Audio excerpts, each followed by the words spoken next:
Yes, good morning, students.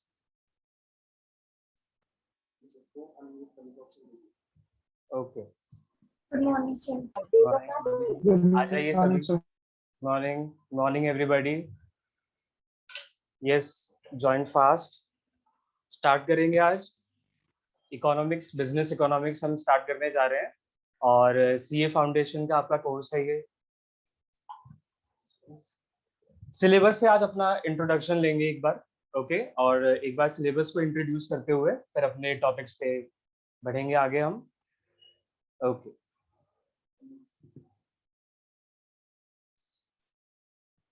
आ जाइए आप लोग, ज्वाइन कर लीजिए जल्दी से. ओके, करते हैं स्टार्ट एक बार विद अ फ्रेश मॉर्निंग. हाँ, fresh concept, fresh subject.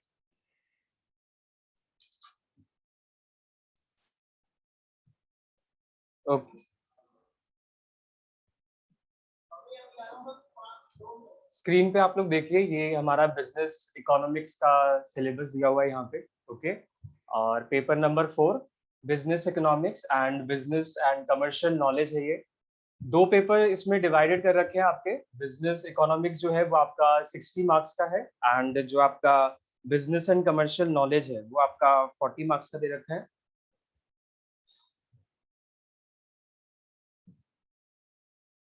Yes, तो ये हमारा दूसरा पार्ट है, बिजनेस एंड कमर्शियल नॉलेज. एक बार इस पे भी आएंगे बट उससे पहले एक बार डिस्कस कर लें हम बिजनेस इकोनॉमिक्स का. ओके,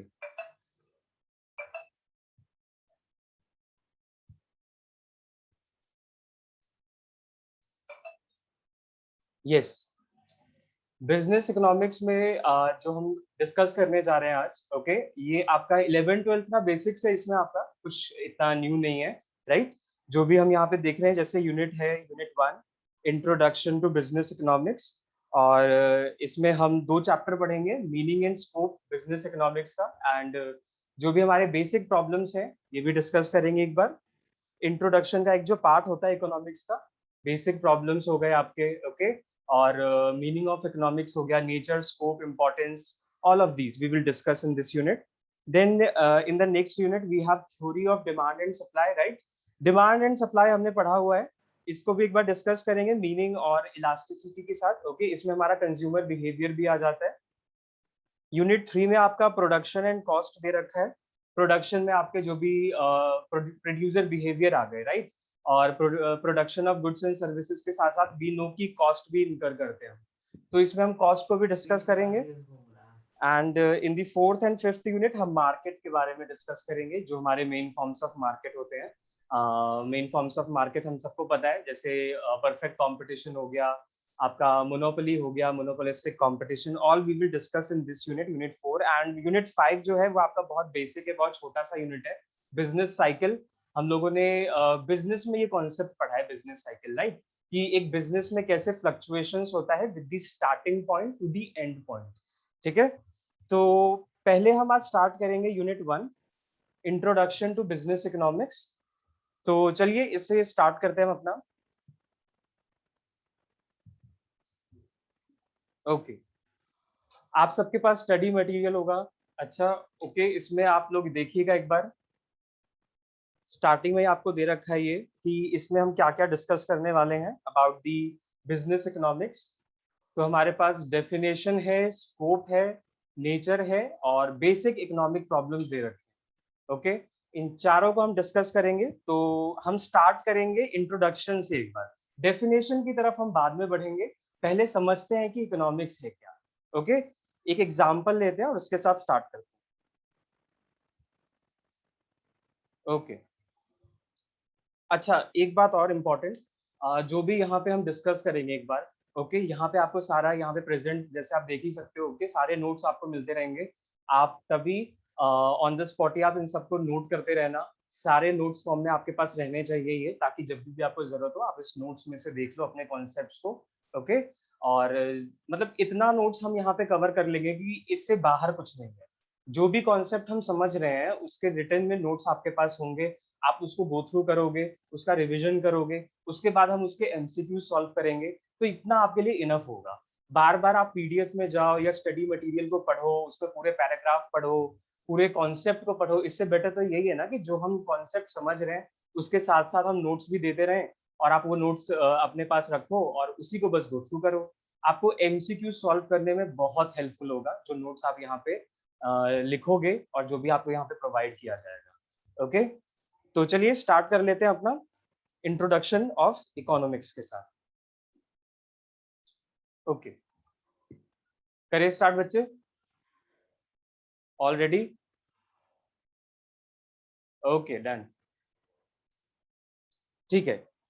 अच्छा, यहाँ पे अगर आपको कोई भी डाउट हो आप यहाँ पे मुझे चैट में डाल सकते हो, मैसेज में। ठीक है, मुझे यहाँ पे शो हो जाएगा सामने, और ऑडियो भी है ही। आप लोग अपना अनम्यूट करके अपने आप को आप डायरेक्टली मुझसे डाउट भी पूछ सकते हो, और जो भी थोड़े बहुत हम यहाँ पे इंटरेक्टिव सेशन रखेंगे, राइट। कुछ क्वेश्चंस मैं आपसे पूछूं, आप उसका आंसर करो। नहीं पता हो आप मुझसे भी पूछ सकते हो, no problem with that, right. तो स्टार्ट करते हैं अपना इकोनॉमिक्स के इंट्रोडक्शन के साथ। तो पहला यहाँ पे क्वेश्चन तो मैं आपसे पूछना चाहूंगा, क्योंकि इकोनॉमिक्स जो है न्यू सब्जेक्ट तो है नहीं है, राइट। तो हम कॉमर्स वाले जो होते हैं इतना फ्रैंक नहीं हो पाते इस सब्जेक्ट से, इकोनॉमिक्स से। And because you are CA students, तो सीए स्टूडेंट्स जो होते हैं वो तो अकाउंट्स के मास्टर्स होते हैं, राइट। आप लोग तो फ्यूचर हो अकाउंट्स के लिए, आप लोग अकाउंट्स में अपना वो एक तरीके से फील्ड जो है आप उसमें प्रोफेशनलिस्ट बनोगे। तो इको से थोड़ा हम साइड में लेके चलते हैं कि इकोनॉमिक्स में जल्दी आप इतना जल्दी इससे फ्रेंडली नहीं हो पाते हो सब्जेक्ट से, राइट। बट क्योंकि नया तो है नहीं, 11th-12th में भी हमने इसमें से पढ़ा हुआ है, बहुत सारे टॉपिक्स डिस्कस किए हैं, ओके। और यही सब हम एक तरीके से रिपीट कर रहे हैं। तो पहला क्वेश्चन ही मेरा आपसे यही है कि अगर आप मुझे समझाओ इन अ वन वर्ड और इन अ वन लाइन, कुछ भी आपके जो भी आपके थॉट्स हैं रिगार्डिंग इकोनॉमिक्स, तो इकोनॉमिक्स है क्या? My question to you is that what is economics? Okay, आप इसका मुझे बताओ कि आपके अकॉर्डिंग इकोनॉमिक्स क्या है,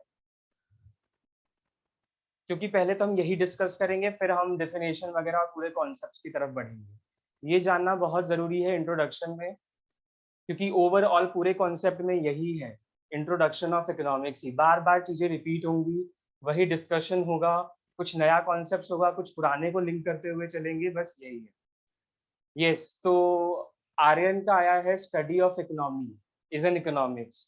बिल्कुल कह सकते हैं, ये एक तरीके से बेस जो आपने मुझे बताया कि इकोनॉमी को स्टडी करना is a kind of economics, ठीक है। ये हमें बेस मिल गया। चलिए बच्चे, ये हमें बेस मिल गया कि study of economy is particularly N economics, ठीक है। बट थोड़ा सा इसको और इलेबोरेट करते हैं कि कैसे इकोनॉमी की स्टडी हम कैसे करें, मतलब study of economy what, economy में ऐसा क्या है, हमें क्या स्टडी करना है जिसकी वजह से हम इकोनॉमिक्स तक। Yes, satisfy human bonds. Okay, very good.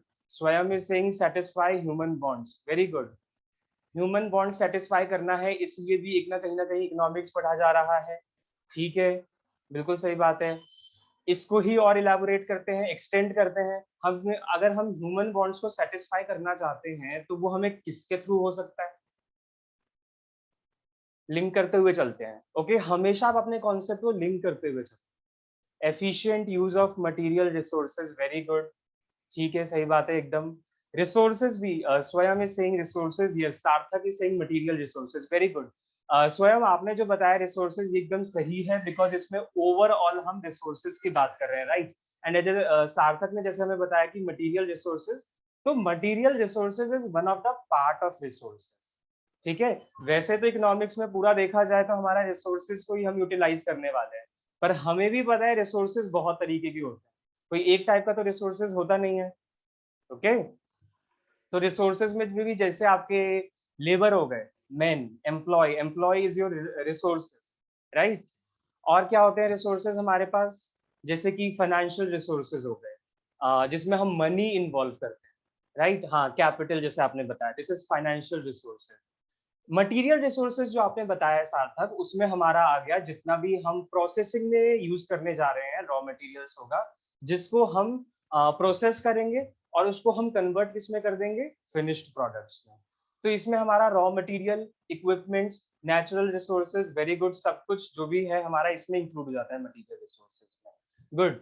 तो क्या है कि आपने मुझे स्टार्टिंग में क्या बताया, that study of economy is an economics. In study of economics, what we do, we try to satisfy the human needs and wants. And how we are going to satisfy the human needs and wants? We are going to satisfy the human needs and wants with the help of our resources. ठीक है, फिर हमने discuss किया resources हमारे इतने इतने तरीके के। पर एक क्वेश्चन अब मेरा यहाँ पे ये है कि क्या रिसोर्सेज जो हैं ये हमारे पास लिमिटेड होंगे या अनलिमिटेड होंगे? This is my question. Resources जो है वो हमारे पास लिमिटेड नेचर के होंगे या अनलिमिटेड? लिमिटेड। गुड महक, yes, good, everybody saying very right answer. आप लोग बहुत ही सही दे रहे हो, राइट, एकदम सही आंसर है, लिमिटेड है। अच्छा, रिसोर्सेज तो लिमिटेड है, वेरी गुड। और हाँ ये, but human bonds are unlimited, very good Mahak, human bonds are unlimited. बिल्कुल, जो हमने अभी पीछे डिस्कस किया कि ह्यूमन बॉन्ड्स जो है उसको हमें सेटिस्फाई करना है, तो देखा जाए तो ह्यूमन बॉन्ड्स अनलिमिटेड है, बट उसको सेटिस्फेक्शन करने के लिए जो हमारे पास रिसोर्सेज हैं वो लिमिटेड है। ओके, एक एग्जांपल लेते हैं। अगर मान लीजिए आपको किसी चीज की जरूरत है, ओके, वैसे हमारे पास डिजायर बहुत होते हैं लाइफ में, राइट, कि हमें ये अचीव करना है, एक ये गोल अचीव हो गया तो हम इस गोल की तरफ बढ़ेंगे। थोड़ा सा हम इसको मैनेजमेंट की तरफ रिलेट करते हैं। आप लोगों ने मैस्लोज का हायरार्की थ्योरी पढ़ा होगा। That is the best way to discuss the needs. पढ़ा है आप लोगों ने मास्लोज का हायरार्की नीड? हम थोड़ा सा मैनेजमेंट की तरफ बढ़ गए, ओके, बट कोई नहीं, हम आएंगे वापस, बट वहां पे हम नीड्स को एक बार डिस्कस कर लेंगे। Yes, Maslow's need hierarchy theory पढ़ा होगा आप लोगों ने। यस,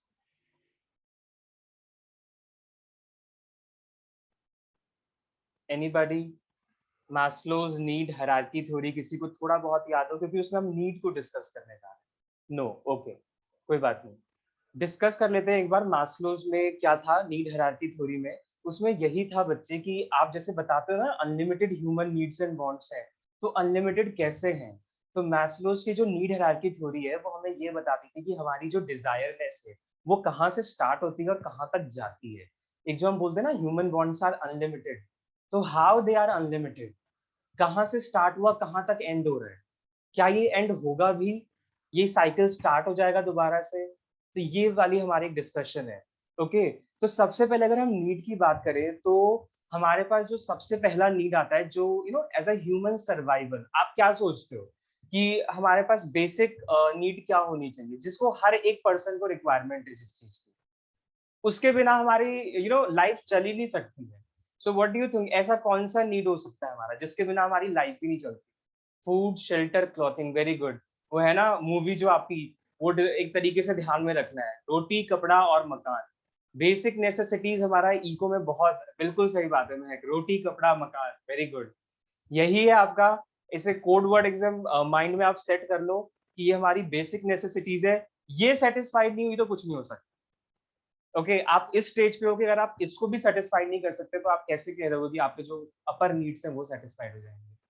ओके, तो the first thing is yes, health and education also very good, ये भी हमारे बेसिक्स में ही आ जाते हैं, बट सर्वाइवल के लिए तो रोटी, कपड़ा, मकान इज वेरी इंपॉर्टेंट। ओके, तो ये सब हमारा एक बार नीड सेटिस्फाइड हो गया तो ऑब्वियसली बात है अल्टीमेटली फिर ह्यूमन को एक नीड सेटिस्फाइड होती है। भाई हमारा तो जो ह्यूमन बिहेवियर ही ऐसा है कि लाइफ में कभी हम संतुष्ट नहीं रह सकते। एक ह्यूमन सेटिस्फाइड हो जाओ तो फिर तो ये वाली बात हो गई ना कि उसने तो अपना सबसे सेल्फ एस्टीम अचीव कर लिया है, अब उसको लाइफ में कोई रिक्वायरमेंट ही नहीं है। बट ऐसा नहीं हो सकता। बीइंग अ ह्यूमन, ओके, हमारे डिजायरनेस बहुत होते हैं, तो एक नीड सेटिस्फाइड हुआ तो हम दूसरे नीड्स की हमारे पास रिक्वायरमेंट हो जाती है। ओके, तो कहने का मतलब मेरा यही है कि आप बेसिक नीड्स को लेके चलते हो, ये नीड सेटिस्फाइड हो जाते हैं तो हम आगे बढ़ते हैं। आगे इन द सेंस मीन्स कि अब हमें हाई सोसाइटी में भी देखना है, स्टेटस नीड्स की तरफ भी बढ़ना है, सोशल एंड सिक्योरिटी नीड्स भी होने चाहिए हमारे पास, राइट? कि हर एक चीज की जरूरत है हमें। हमारे पास एक अच्छी सी गाड़ी भी होनी चाहिए, फिर हमारे पास इतना, हमारे पास लग्जरी होना चाहिए कि भाई इतना इनकम है कि हमने एक साल में एक दो बार ट्रिप भी मार लिया, ये भी है। तो मतलब एक ह्यूमन बॉन्ड्स है ना, अनलिमिटेड है यार, मतलब कहीं ना कहीं उसका कोई भी एक एंड नहीं है, बहुत तरीके के होते हैं। लोगों की अपनी अपनी लाइफ है, लोगों के अपने अपने स्टैंडर्ड ऑफ लिविंग है, स्टैंडर्ड ऑफ लिविंग के हिसाब से उनके डिजायर्स हैं, और किस तरीके से वो सेटिस्फाई कर पाता है वो डिपेंड करता है इनकम पे उसकी। तो जैसे मैंने आपको बताया, ह्यूमन नीड्स एंड वांट्स क्या है, ये हमारे पास एंड गोल है हमारे, हमें इसी को सेटिस्फाई करना है। और रिसोर्सेज क्या है, वो हमारे पास मीन्स है। मीन्स का मतलब क्या होता है कि आप किसकी हेल्प से आप अपने एंड गोल्स को अचीव करने वाले हो। तो एंड गोल हमारा है अनलिमिटेड नीड्स एंड वांट्स, और उसको हम अचीव करेंगे with the help of our resources. And resources भी बहुत तरीके के हैं। ओके, तो डिस्कस करेंगे, जैसी नीड्स होगी उसके अकॉर्डिंग हम अपने रिसोर्सेज को यूज करेंगे। अब जैसे मैं यहाँ पे बात करूँ बेसिक नीड्स की, तो ऑब्वियस ही बात है, इसके लिए तो आपको इनकम चाहिए होगी। ओके, प्रोडक्शन करना पड़ेगा, कंजम्पशन करना पड़ेगा, बट प्रोडक्शन कंजम्पशन भी तो इनकम पे डिपेंड करता है ना। ओके, तो income is our resources, right, उसी की हेल्प से हम सेटिस्फाइड करते हैं नीड्स एंड वांट्स। तो इकोनॉमिक्स को अब हम कंक्लूड कर सकते हैं यहाँ पे, ठीक है, बिकॉज हमने क्या देखा कि हमारे पास नीड्स एंड वांट्स अनलिमिटेड हैं, रिसोर्सेज लिमिटेड हैं, तो हमें क्या जरूरत पड़ेगी, हमें डिसीजन मेकिंग करना है। ओके, हमें डिसीजंस लेने हैं कि हम पहले किस नीड्स एंड वांट्स को सेटिस्फाई करें out of these limited resources, right. तो वो आपकी प्रायोरिटी पे डिपेंड करता है, वो आपके नीड पे डिपेंड करता है कि आप किस नीड्स एंड वांट्स को फर्स्ट सेटिस्फाई करना चाहते हो। बट रिसोर्सेज लिमिटेड है, रिसोर्सेज आपके पास लिमिटेड है, अनलिमिटेड नहीं हो सकते। तो इस तरीके से डिसीजन मेकिंग करना है कि क्या हो, कॉस्ट भी कम आए, बेनिफिट भी ज्यादा हो। ठीक है, बेनिफिट तो हमारे पास ज्यादा होना ही चाहिए, तभी हम कह पाएंगे कि यस, जो डिसीजंस लिया गया वो एकदम बेस्ट है। ओके, तो इकोनॉमिक्स को अब हम यहाँ पे कंक्लूड करते हैं कि इकोनॉमिक्स है क्या, it is all about decision making. Decision making of what, to satisfy the unlimited needs and wants out of the limited resources. ठीक है, तो एक बार हम ना मीनिंग को नोट करेंगे, बट उससे पहले हमारे पास डिफरेंट डिफरेंट अप्रोच है इकोनॉमिक्स को पढ़ने के। जब ये स्टार्ट हुआ था स्टडी ऑफ इकोनॉमिक्स, अच्छा यहीं से अब एक दूसरा क्वेश्चन बन गया है जो मैं आपसे पूछना चाहूंगा। जैसे मैंने बताया ओरिजिन ऑफ इकोनॉमिक्स, क्या आपको पता है कि कौन है इसके पीछे, कौन ऐसे इकोनॉमिस्ट हैं जिन्होंने, जिन जो फाउंडिंग फादर माने जाते हैं इकोनॉमिक्स के, वो बेसिकली माने जाते हैं कि इन्हीं की वजह से इकोनॉमिक्स एक सेपरेट फील्ड बना, और हम उसको आगे आगे फिर इस फील्ड को डेवलप करते गए। So my question to is, who is the founding father of economics? Adam Smith, very good Aryan, Adam Smith, yes, एकदम सही बात है। तो पहला क्वेश्चन ही जो आपको यहाँ पे नोट करना है ना, इसको जरा आप नोट कर लेना, ये बहुत फ्रीक्वेंटली पूछा जाने वाला क्वेश्चन।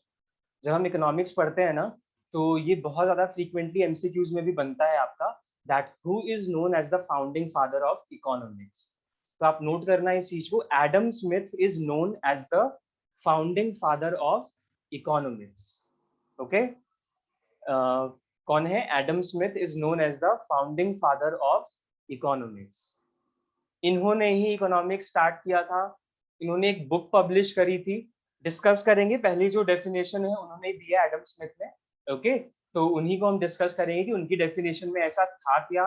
ओके, ये लोग क्या करते थे, ये लोग सारे जो इकोनॉमिस्ट है ना, ये सब रिसर्चर्स थे। ये इनका क्या काम था, कॉन्स्टेंटली स्टडी करना। ओके, कॉन्टिन्यूसली कुछ ना कुछ न्यू फाइंड करना।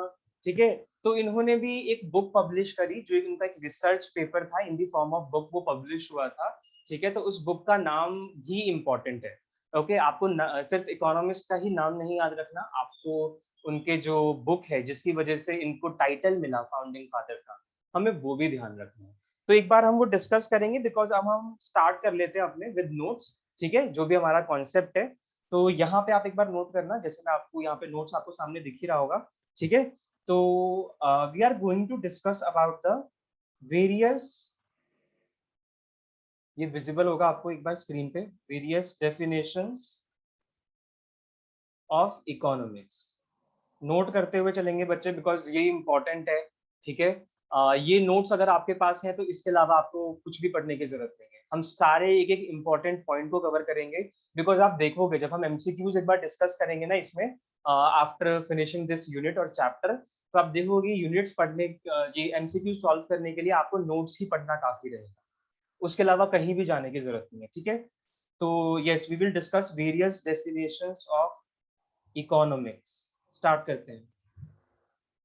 आपको कभी भी डेफिनेशन तो आएगा नहीं, बिकॉज सब्जेक्टिव पेपर तो है नहीं है। ओके, ऑब्जेक्टिव पेपर है, तो आपको कभी भी ये डिफाइन करने को नहीं आया कि डिफाइन इकोनॉमिक्स बाय दिस और दिस। हाँ, ये आपसे पूछा जा सकता है कि डेफिनेशन आपको दे दिया एज अ क्वेश्चन, और आपको बोल दे कि ये वाली जो डेफिनेशन है ये किस इकोनॉमिस्ट ने दी है। तब आपको ये पता होना चाहिए कि हाँ भाई ये जो डेफिनेशन है या जो ये भी फोकस है स्टडी का ये इस इकोनॉमिस्ट ने दिया। तो मेनली जो हम वेरियस डेफिनेशन पढ़ने जा रहे हैं वो 4 तरीके के हैं। ओके, इन 4 डेफिनेशंस में आपको क्या याद रखना है कि किसने दिया और मेन फोकस क्या था इनकी स्टडी का। ओके, ज्यादा क्वेश्चंस अगर मैंने प्रीवियस जो ईयर में आए हुए पेपर्स हैं उसमें जो देखे हैं तो आपको कभी एक दो बार ऐसे क्वेश्चंस दिख जाएंगे जिसमें मेनली आपसे यही पूछेगा कि ये वाला जो डेफिनेशन है ये किस इकोनॉमिस्ट ने दिया था। ओके, मैक्सिमम यही पूछा गया है। फोकस भी रेयरली कभी कभी पूछ लेते हैं बट सबसे इंपॉर्टेंट है उनका नाम और उनके द्वारा दी गई डेफिनेशन। अच्छा, और इम्पोर्टेंट बात यह है कि आपको पूरा का पूरा डेफिनेशन भी याद रखने की जरूरत नहीं। उनका जो डेफिनेशन है ना उसको एक टाइटल के नाम से जानेंगे हम, कोड है उसका भी। तो पहला जो डेफिनेशन है उसका नाम है वेल्थ डेफिनेशन ऑफ इकोनॉमिक्स। तो डायरेक्टली पूछेगा आपसे wealth definition of economics is given by which economist. आपको ऑप्शंस दे दिए, अब आपको पता है आप टिक कर दो। ठीक है, तो पहला क्या है हमारा wealth definition of economics. Note करेंगे, आप इसको चार्ट फॉर्म में रख लो बिकॉज कुछ इंपॉर्टेंट बातें हम उसको ही इसमें कवर अप करेंगे। वेल्थ डेफिनेशन ऑफ इकोनॉमिक्स, ये हमारा फर्स्ट अप्रोच है of the definition of economics. Second जो है हमारा वो है welfare definition of economics. Welfare definition of economics. जहां भी डाउट आएगा बच्चे बताते चलना, ठीक है, ताकि उसको क्लियर करते हुए चलेंगे बिकॉज इंपॉर्टेंट हो जाता है ये। जब आप टेस्ट दोगे या पेपर दोगे तो आपके एकदम कॉन्सेप्ट क्लियर होने चाहिए। यस, थर्ड जो डेफिनेशन है हमारा वो है हमारा scarcity definition of economics. Third क्या है हमारा? Scarcity definition of economics. And fourth जो है हमारा वो है growth definition of economics. Growth definition of economics. ये 4 अप्रोच हैं, इन्हीं 4 डेफिनेशन पे फोकस रखना है। आपके पास मेनली आपको ये याद रहना चाहिए कि this is wealth definition, this is welfare definition, this is scarcity और दिस इज ग्रोथ। ठीक है, तो इसको हम फर्दर डिस्कस करते हैं। पहला लिखिएगा आप wealth definition of economics.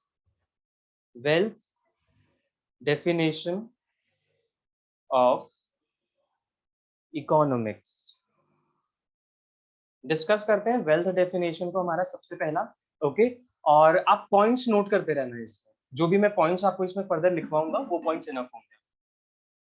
Yes, first point, कभी भी किसी डेफिनेशन को हम पढ़ेंगे तो सबसे पहले हमें ये याद रखना पड़ेगा कि ये किसने दिया था। टॉप पे तो आपका यही रहना चाहिए। ठीक है, और इम्पोर्टेंट भी है कि जिसने भी अप्रोच दिया है पहले तो उसका नाम ही याद रखना जरूरी है। ठीक है, अब उसने क्या बोला, क्या उसकी स्टडी थी, वो तो बात की बात है। तो सबसे पहला जैसे हमारा वेल्थ डेफिनेशन ऑफ इकोनॉमिक्स है तो बच्चे ये दिया गया है given by Adam Smith. Adam Smith जिनको हम फाउंडिंग फादर ऑफ इकोनॉमिक्स के नाम से जानते हैं, इन्होंने ही दिया वेल्थ डेफिनेशन ऑफ इकोनॉमिक्स। इन्होंने ही स्टार्ट किया था इकोनॉमिक्स को एक तरीके से एक्सप्लेन करना, और इसका जो भी विस्तार हुआ फिर बाद में लोगों के अप्रोच बढ़ते गए। तो एक स्टडी हुई, उसके कुछ प्रॉज एंड कॉन्स होते हैं, लोगों ने वो फाइंड आउट किए, फिर डिफरेंट इकोनॉमिस्ट ने उसको फिर नया टाइटल दे दिया। ठीक है, तो the first definition of wealth is given bye Adam Smith. Second इसमें हम नोट करेंगे दैट किस लिए इनको एडम स्मिथ को बेसिकली फाउंडिंग फादर माना जाता है। फाउंडिंग फादर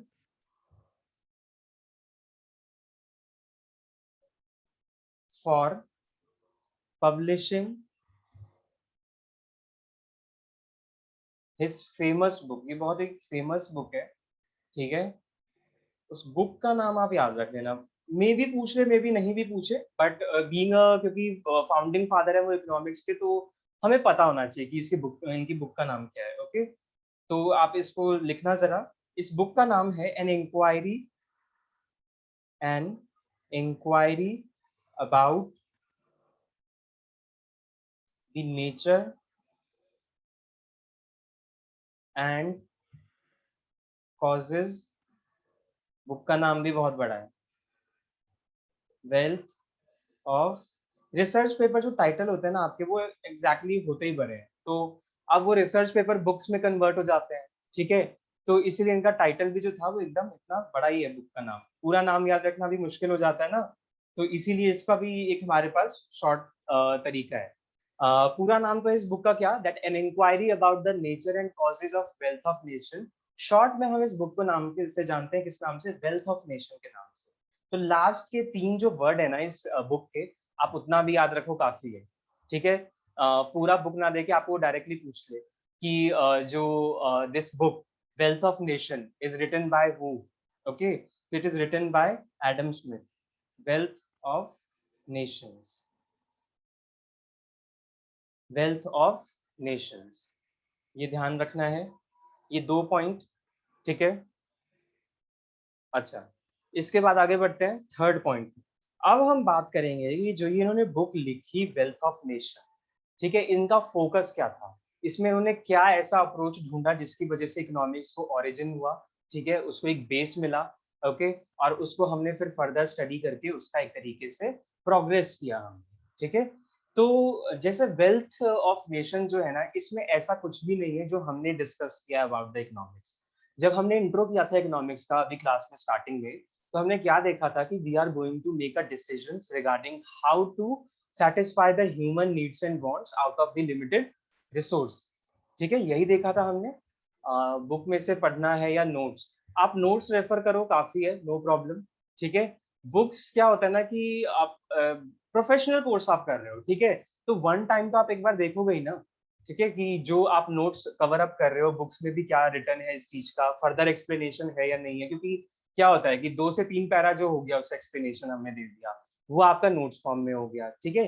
तो बुक में और इलेबोरेट होगा, तो अगर आप कॉन्सेप्ट के और डिटेल में जाना चाहते हो तो बुक भी है, बट हाँ इतना मैं बोलूंगा कि पेपर अगर आपको क्लियर करना है ना, नोट्स भी इनफ, ठीक है, क्योंकि कुछ इतना टफ नहीं है, ये सब 11 12 के ही कॉन्सेप्ट है हमारे, ठीक है। तो आपका आराम से ये सब कवर अप हो सकता है विद नोट्स ऑल्सो, ठीक है। बट हाँ बीइंग क्या होता है कि हम प्रोफेशनल कोर्स कर रहे हैं ना, थोड़ा डिटेल में स्टडी करना ही चाहिए, ठीक है। तो बुक भी आप रेफर कर लेना एक बार, अदरवाइज नोट्स इज इनफ। 80% 90% आप समझो कि आपका नोट्स ही हो जाए, ठीक है।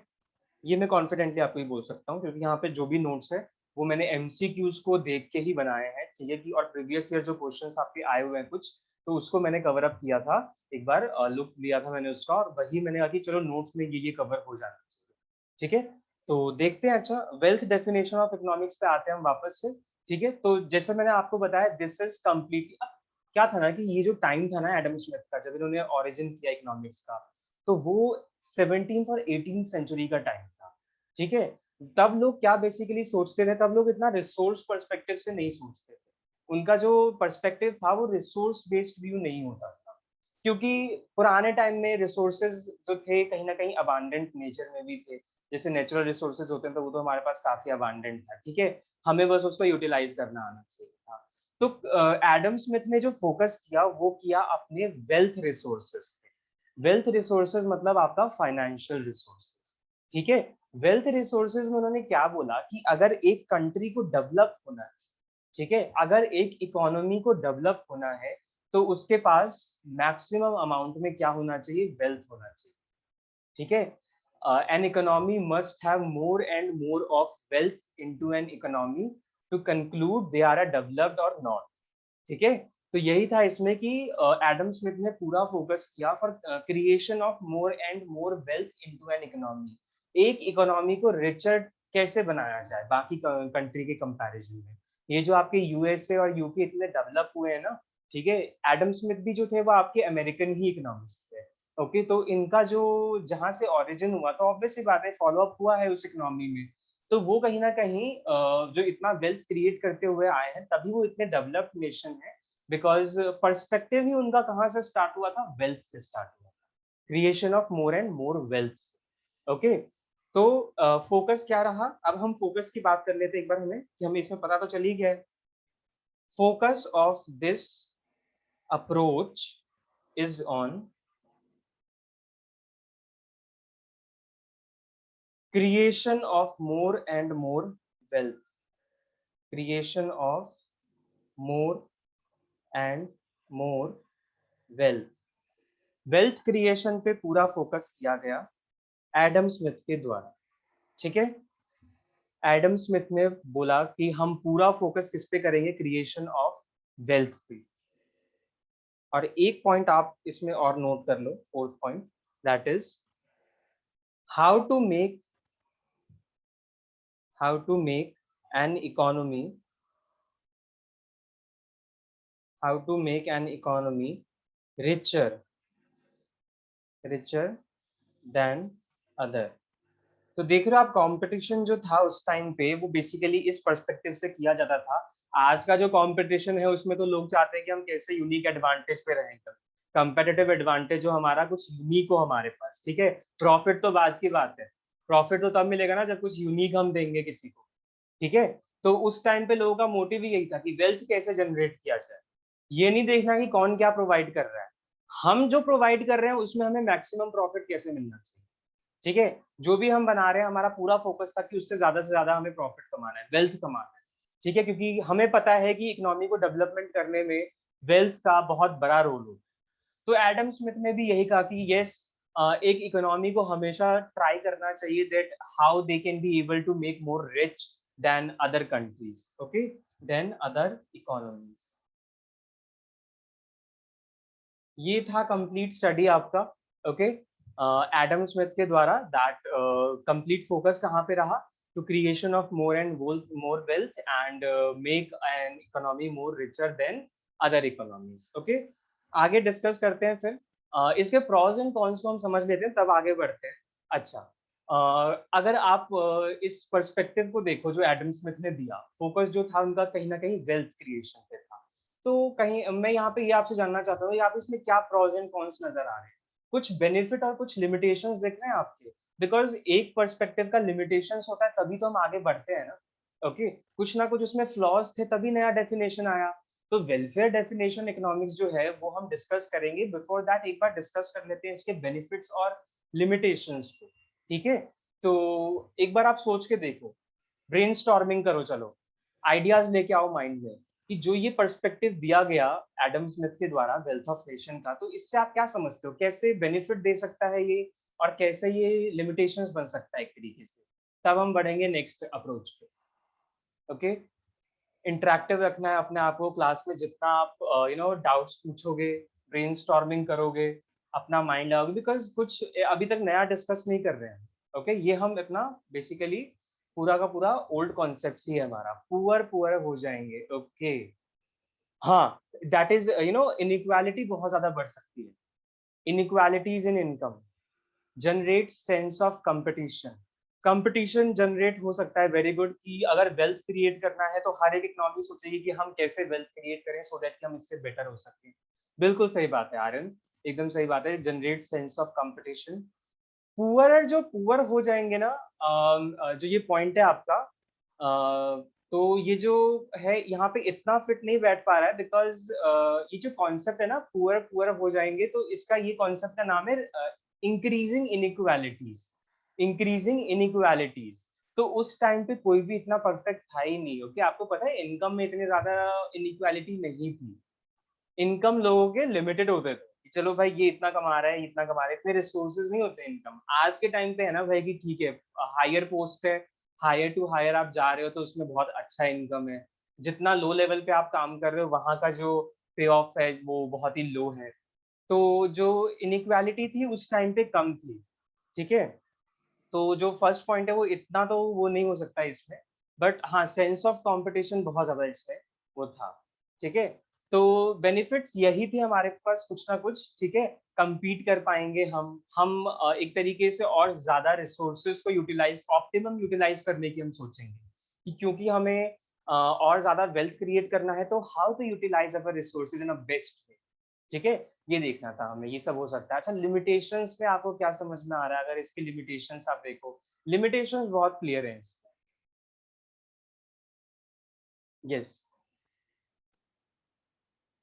एनीवन, लिमिटेशंस कुछ अगर नजर आ रहे हो आपको, this definition of economics which is given by the Adam Smith.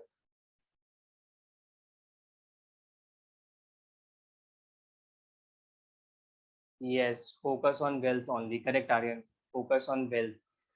सही बात है, so I am only focus on wealth, ठीक है। मेजर लिमिटेशन ही यही है हमारा कि सिर्फ रिसोर्सेज जो है फाइनेंशियल दैट इज वेल्थ, उस पे पूरा का पूरा फोकस डाला है ना। और सिर्फ वेल्थ से तो आप कंप्लीटली डेवलप कहला नहीं सकते इकोनॉमी को, ठीक है। सिर्फ वेल्थ पे तो हम मेजर कर नहीं सकते कि आप देखो कि भैया ज्यादा से ज्यादा वेल्थ कमाना है तो इसके चक्कर में आप रिसोर्सेज को ऐसे यूटिलाइज कर रहे हो कि देख भी नहीं रहे हो, वेस्टेज हो रहा है, कॉस्ट ज्यादा आ रही है, बेनिफिट इतना मिल भी रहा है या नहीं हो रहा, ठीक है। क्योंकि जब हम वेल्थ क्रिएशन का पर्सपेक्टिव बना लेते हैं ना, तो हम ये नहीं देखते कि रिसोर्सेज को हम यूटिलाइज कैसे करने जा रहे हैं। Many other things are also there for economy, बिल्कुल। हमने तो देख ही लिया है ना, रिसोर्सेज हमारे पास बहुत तरीके के हैं। तो सिर्फ merely focusing on one resources is not enough, हमें सबकी बात करनी पड़ेगी। लेबर भी रिसोर्सेज होते हैं, मटेरियल भी रिसोर्सेज होते हैं। मटेरियल का आप वेस्टेज नहीं कर सकते, लेबर को आप एक्सप्लॉइट नहीं कर सकते वेल्थ क्रिएशन के उसमें, ठीक है। तो स्टार्टिंग में तो होता ही ऐसे था, एक्सप्लॉइटेशन पे कम हमारा फोकस है, वेस्टेज पे कम फोकस है, बस वेल्थ क्रिएट करे जा रहे हैं, ठीक है। तो इसीलिए यही लिमिटेशन मेनली आपका है, ठीक है। तो अब इसी लिमिटेशन को कवर करने के लिए जो नया अप्रोच हमारा आया, that is the welfare definition of economics, ठीक है। वेलफेयर डेफिनेशन ऑफ इकोनॉमिक्स हमारा आया, अब हम इसको डिस्कस करते हैं, इसके पॉइंट्स कवर करते हुए चलते हैं और एक बार इस पे डिस्कस करेंगे की बात। ओके,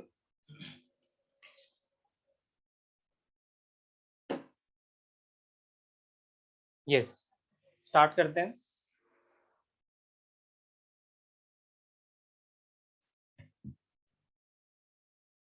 ओके, नोट डाउन कीजिए, सेकंड अप्रोच जो है हमारा, that is welfare definition of economics. बच्चे स्पीड अगर आपको लगे कहीं भी तेज हो रहा है तो फिर आप एक बार मुझे अपडेट कर देना, ठीक है, कि इस पॉइंट पे आपको समझ नहीं आया, ये कॉन्सेप्ट नहीं हो पाया, ठीक है। स्पीड बिल्कुल, क्योंकि हमें सिलेबस भी कवर करना है, ठीक है, 2 पार्ट भी है हमारे पास, और कुछ इतना अभी टफ तो है नहीं, सब कुछ बेसिक्स चल रहा है, ठीक है। तो कुछ इतना प्रॉब्लम अभी आपको नहीं आ रहा होगा इसका, बट स्टिल कहीं पे डाउट हो तो आप मुझे बताना एक बार। Yes, welfare definition of economics जो है, अगेन वही बात, पहले हम क्या लिखेंगे कि किसने ये दिया, ठीक है, किसने ये अप्रोच को दिया है। तो इस अप्रोच को दिया है given by Alfred martial. Economics subject में ना बहुत बार पूछा जाता है ये इकोनॉमिस्ट के नाम, ठीक है। हम कॉन्सेप्ट पे ज्यादा फोकस कर लेते हैं, हम देखते हैं कि मतलब इस इस अप्रोच को दिया किस इकोनॉमिस्ट ने था, वो हमें पता नहीं था। तो जो भी आप कॉन्सेप्ट पढ़ रहे हो और अगर आपको पता है उसमें कि दिस इज इम्पोर्टेंट, कि इसमें हमें पता होना चाहिए किसने दिया, किसके द्वारा दिया गया था ये, और इसकी मेन स्टडी क्या थी, तो आपको नाम हमेशा याद रखना चाहिए, ठीक है। और ये तो कुछ फेमस इकोनॉमिस्ट के नाम है, मार्शल हो गए, एडम स्मिथ हो गए, ठीक है। ये तो अगर आप 12th में जाओ अपने कॉन्सेप्ट्स को देखो तो वहां भी मेंशन है इसके नाम, ठीक है। तो this is given by Alfred Marshall. Alfred Marshall, Marshall हम बहुत ज्यादा इनको बोलते हैं, मार्शलियन थ्योरी भी होती है इनकी, ठीक है, बट उतना आपको डिटेल में नहीं जाने की जरूरत है, ठीक है, क्योंकि ये बेसिक बिजनेस इकोनॉमिक्स है, तो ये इको का तो कोर्स है नहीं, उन वो लोग ज्यादा डिटेल में पढ़ते हैं, ठीक है। उनके बहुत सारे कॉन्सेप्ट्स होते हैं, थ्योरी होते हैं डिफरेंट इकोनॉमिस्ट के, तो वो चीज हमें यहाँ पे इतना कवर नहीं करना। Yes, first point is given by the Alfred Marshall. Okay, अच्छा, अब क्या है कि अल्फ्रेड मार्शल ने जो ये कॉन्सेप्ट दिया, उसके बाद अब हम बात करेंगे कि इन्होंने फोकस क्या किया स्टडी पे, ठीक है। इतना आपको पता चल गया, एडम स्मिथ की जो फ्लॉज थे थ्योरी में वो ये थे कि merely focusing on the wealth. तो मार्शल जो थे उन्होंने यही बताया कि जो पुरानी थ्योरी है उसमें पूरा का पूरा फोकस जो है वो क्रिएशन ऑफ वेल्थ पे दिया गया है, ठीक है, वेल्थ रिसोर्सेज को ज्यादा से ज्यादा जनरेट करें। But what about the human behaviour, what about the human welfare, ठीक है। ह्यूमन की वेलफेयर का हम यहाँ पे देख ही नहीं रहे हैं, हम उनको बस एक्सप्लॉइट करते रहेंगे उस प्रोसेस में, ठीक है। तो उनका वेलफेयर भी तो देखना जरूरी है, उनका ह्यूमन बिहेवियर भी तो देखना जरूरी है। तो यहाँ पे फोकस ही किया गया, that focus of this study on, focus of this study on human behaviour, human behaviour पे फोकस किया गया था ये आपका, okay.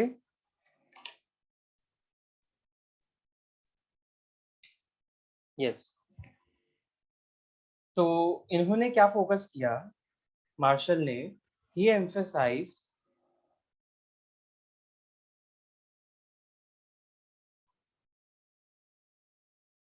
more on welfare, more on material welfare than creation of wealth। ठीक है, तो इनका पूरा फोकस रहा हमारा किस पे, कि हम वेलफेयर पे फोकस करेंगे, बिकॉज अदर रिसोर्सेज भी हैं जो वेल्थ को जनरेट करने में हेल्प करते हैं। अगर हम उसको एक्सप्लॉइट ही करते रह गए तो फिर तो बाकी रिसोर्सेज का हो जाएगा कल्याण एक तरीके से, है ना, वेस्टेज हो गया उसका। तो ओके, उसको आपने पूरा एक तरीके से एक्सप्लॉइट कर दिया है। तो आप वेलफेयर पे कब ध्यान दोगे?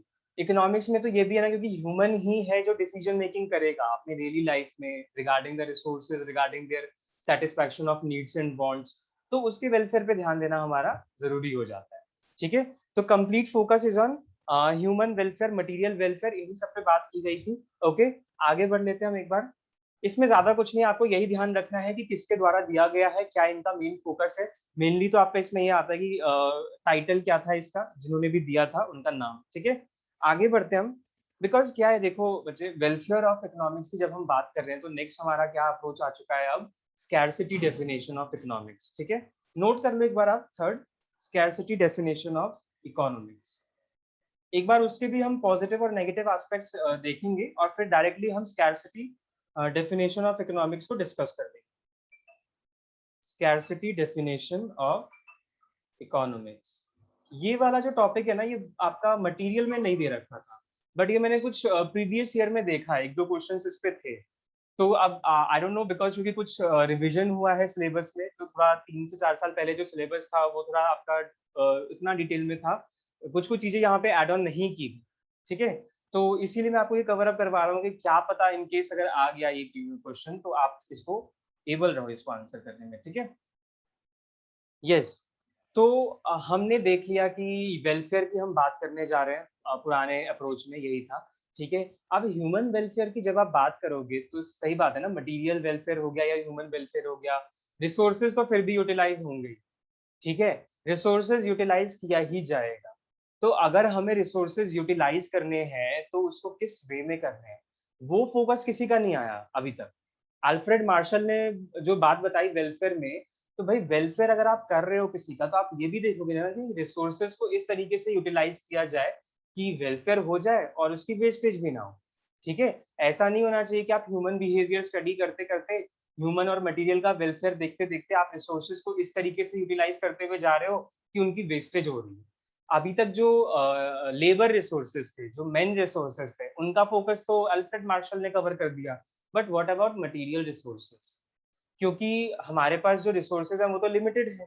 ठीक है, स्कैर्स नेचर के हैं, तो स्कैरसिटी है, इसीलिए ध्यान देना पड़ेगा कि आप वेलफेयर करो, आप वेल्थ जनरेट करो, बट इस तरीके से यूटिलाइज करो कि आपका जो वेस्टेज ना हो, कॉस्ट कम आए और रिसोर्सेज हम फ्यूचर जनरेशन के लिए भी बचा के रखें। सस्टेनेबिलिटी कॉन्सेप्ट यहाँ पे चलते हुए रहना चाहिए। ठीक है, तो जो आपका स्कैरसिटी डेफिनेशन है उसमें आपका यही आ रहा है कि हम इसमें रिसोर्सेज की बात करने जा रहे हैं, use of resources in scarce manner, use of resources in not scarce manner, use of resources in optimum manner। resources scarce है, problem of choice, very good। ये decision making जो हम करते हैं ना regarding how to satisfy the needs and wants out of the limited resources, इसको हम problem of choice भी बोलते हैं, और इसी को हम इकोनॉमिक प्रॉब्लम भी बोलते हैं। प्रॉब्लम ऑफ चॉइस जो है आपका दूसरा नाम ही है इस कॉन्सेप्ट का, इकोनॉमिक प्रॉब्लम। मेजर प्रॉब्लम है ये हर एक इकोनॉमी की, क्योंकि कोई भी इकोनॉमी जो है वो इतना एफिशिएंट नहीं है कि वो हर एक गुड्स एंड सर्विसेज को प्रोड्यूस कर सके।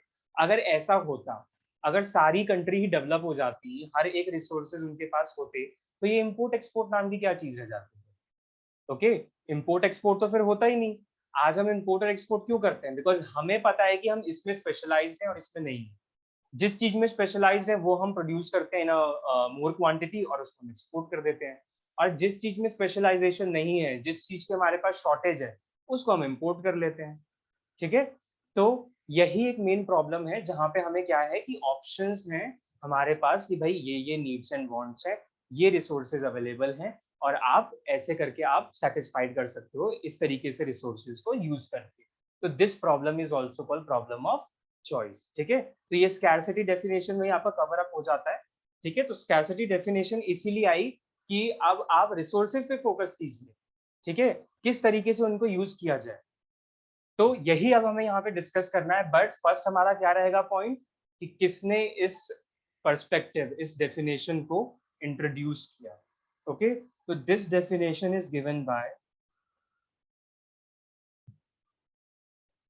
रॉबिन्स। पूरा नाम इनका है Lionel Robins, LIONEL, Lionel Robins. Lionel Robins ने इस कॉन्सेप्ट को इंट्रोड्यूस किया था, इसको नोट करेंगे एक बार। ओके, आगे बढ़ते हैं इसमें। Yes,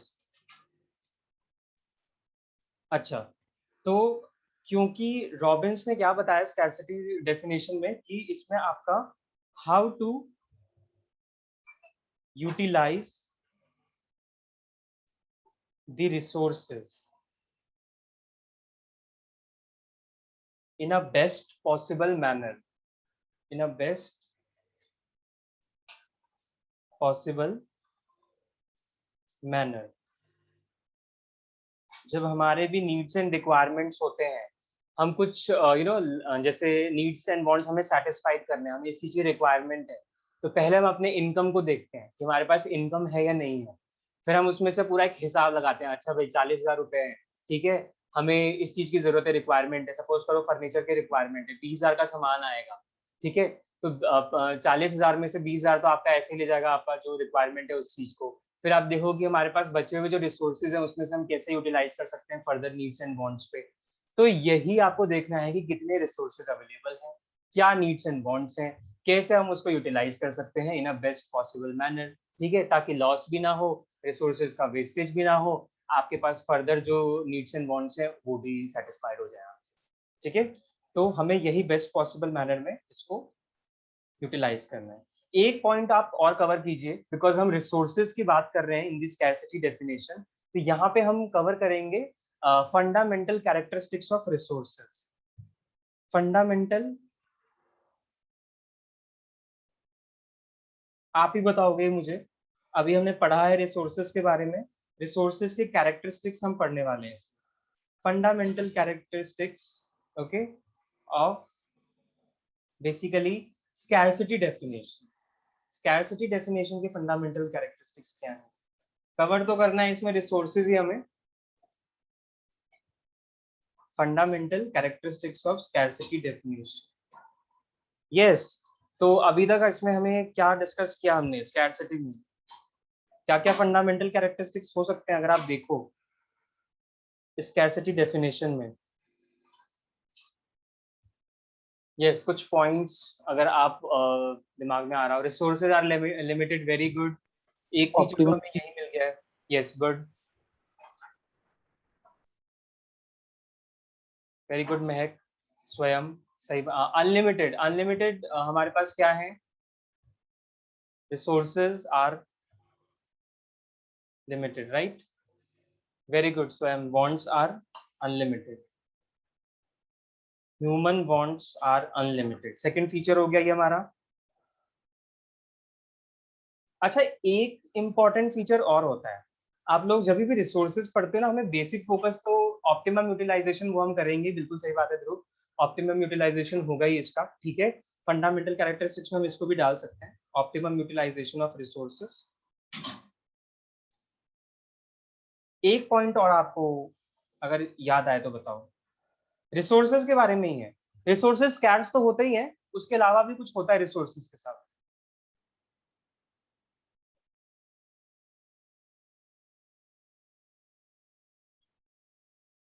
alternative use of resources, very good Mahak, alternative use of resources. क्या है ना कि बेसिक जो अगर पूछता है कि what is basically purpose for studying economics, तो मेन प्रॉब्लम तो हमारा हम सबको पता है that there is a scarcity of resources, that is why we are studying economics. Okay, but there is not merely scarcity of resources, Resources have alternative use also. Yes, in a useful manner, efficient use of resources. Very good, वही बात हो गई हमारा ये optimum utilisation. ठीक है, एक बार इस पॉइंट को कवर करते हैं, ऑल्टरनेटिव यूज ऑफ रिसोर्सेज. समझ लेते हैं एक बार इसको, कुछ नोट नहीं करना आपको इसके अंदर, इतना डिटेल में तो आएगा नहीं है. ठीक है, ऑल्टरनेटिव यूज ऑफ रिसोर्सेज. अच्छा, जैसे महक आपने बताया था ऑल्टरनेटिव यूज ऑफ रिसोर्सेज का, तो आप मुझे बता सकते हैं एक बार कि कैसे ऑल्टरनेटिव यूज किस तरीके से हो सकता है? ऑल्टरनेटिव यूज मतलब क्या?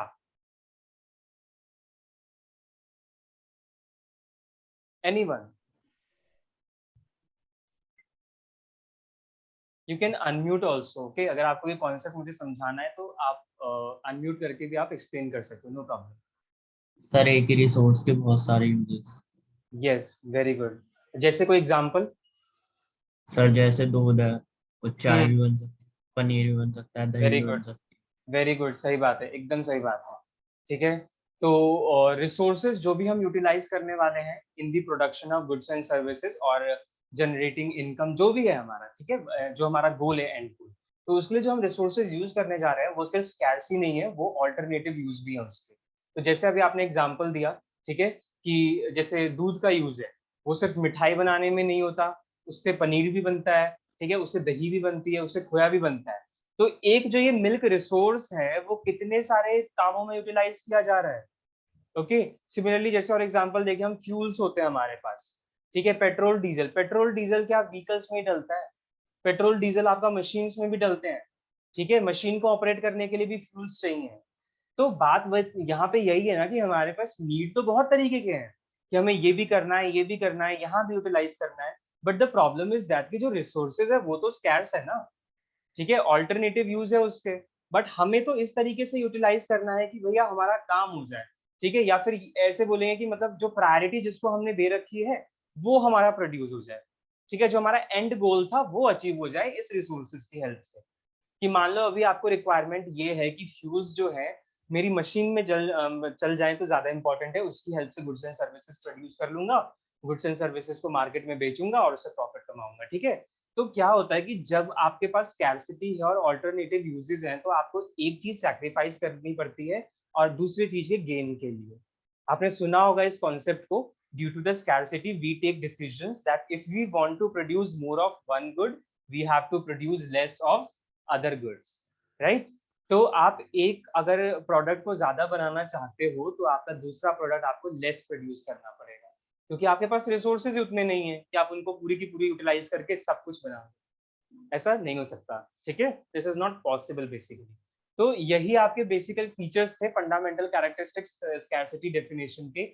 ये सारी प्रॉब्लम्स हैं, इसीलिए हम ये स्टडी कर रहे हैं स्कैर्सिटी की.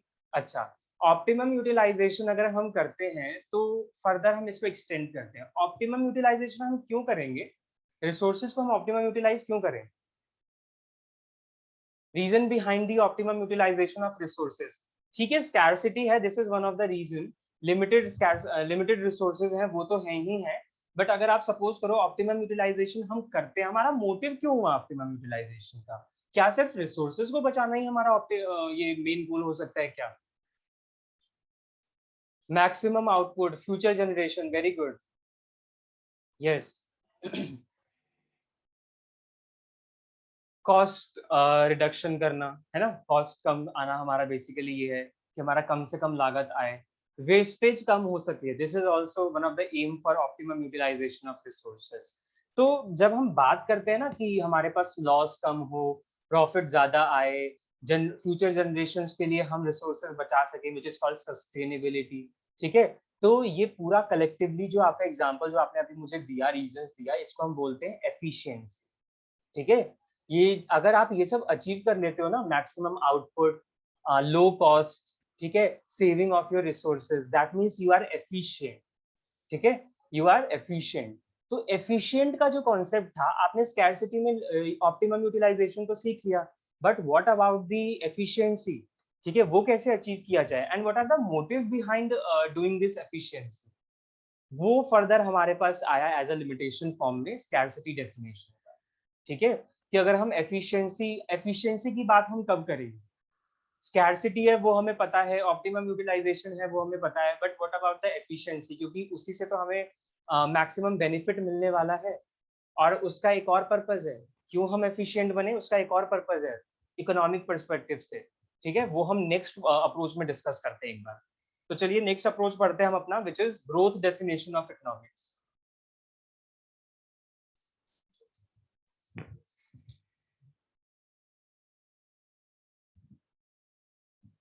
यस, कवर करते हैं। 4th पॉइंट ही हमारा हो जाएगा।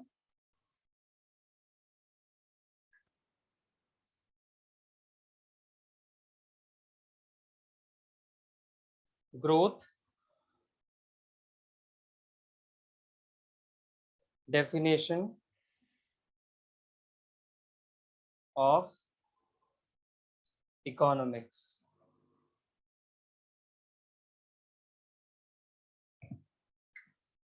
ओके बच्चे, स्टार्ट करते हैं ग्रोथ डेफिनेशन ऑफ इकोनॉमिक्स से।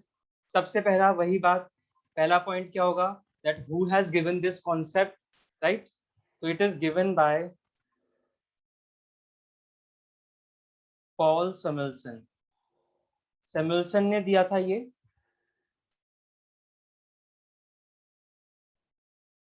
नोट कर लेना आप, पॉल सैमुएल्सन ने ये कॉन्सेप्ट दिया था। अच्छा, उसके बाद वही बात है, अब आपको ये पता चल गया कि ये अप्रोच दिया किसने है, तो अब बात करते हैं मेन फोकस पे। इनकी स्टडी क्या थी, उन्होंने इस पूरे अप्रोच पे फोकस क्या किया। तो इनका जो मेन फोकस था ना, वो 2 थीम्स पे था। Main focus of this study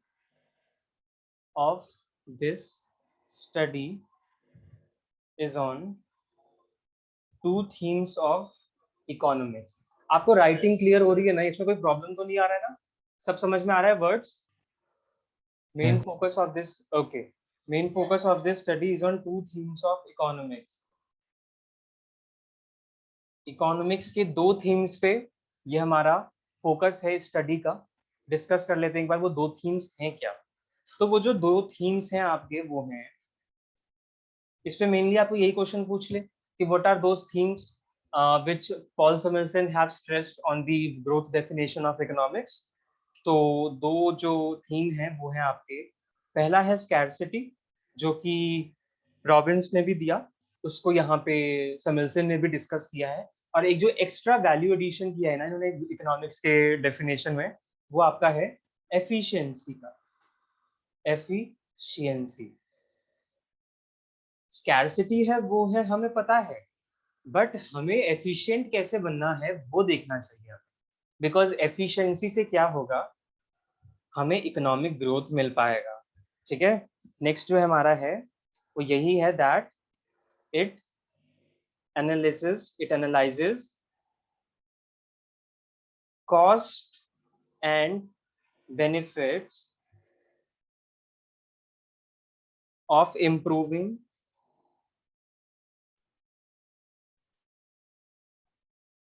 improving efficiency in economy.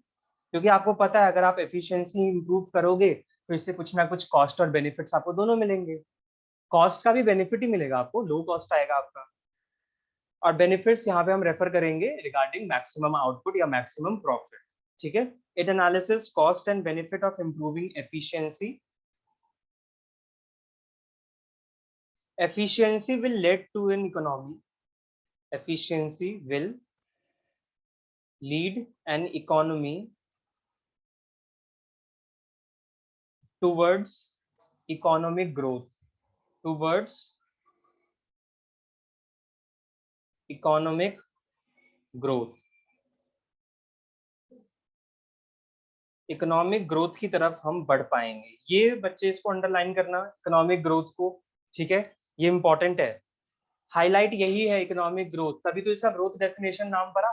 ठीक है, तो ऐसा क्या है ग्रोथ डेफिनेशन में, हम किस पे फोकस कर रहे हैं, अपने इकोनॉमिक ग्रोथ पे। इकोनॉमिक ग्रोथ कैसे आएगा, एफिशिएंसी इंक्रीज करने से या इम्प्रूव करने से। ओके, यस, तो मेन फोकस आपका पूरा यही है, this definition of economics which is given by Paul Samuelson, कि आपको स्कैर्सिटी का भी ध्यान रखना है, आपको रिसोर्सेज को इस एफिशिएंटली यूज करना है, सो दैट एक इकोनॉमी जो है वो इकोनॉमिक ग्रोथ जो उसका गोल है, प्रोग्रेस हो या कह सकते हैं कि जो पाथ है उस पर वो आगे बढ़ सके या अचीव कर सके इकोनॉमिक ग्रोथ को। ठीक है, तो this is the basically focus of Paul Samuelson in growth definition of economics. यही बातें थी, 4 अप्रोच हमने पढ़ लिया। अब इसको कंक्लूड करते हैं एक परफेक्ट डेफिनेशन के साथ। ठीक है, इकोनॉमिक्स की डेफिनेशन हम इसमें कवर अप करेंगे।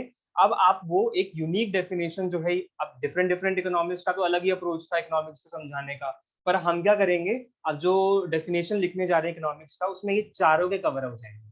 ठीक है, तो starting from the Adam Smith to Paul Samuelson, जो भी इनका फोकस है, ये पूरे डेफिनेशन में आपका कवर हो जाएगा। सो इसको आप हेडिंग डाल लीजिए, डेफिनेशन ऑफ इकोनॉमिक्स का। यहाँ पे ये अप्रोच अब हम खत्म कर चुके हैं। इसमें इतनी बातें इंपॉर्टेंट है कि किसने दिया इस कॉन्सेप्ट को और इसका फोकस क्या था। डेफिनेशन ऑफ इकोनॉमिक्स,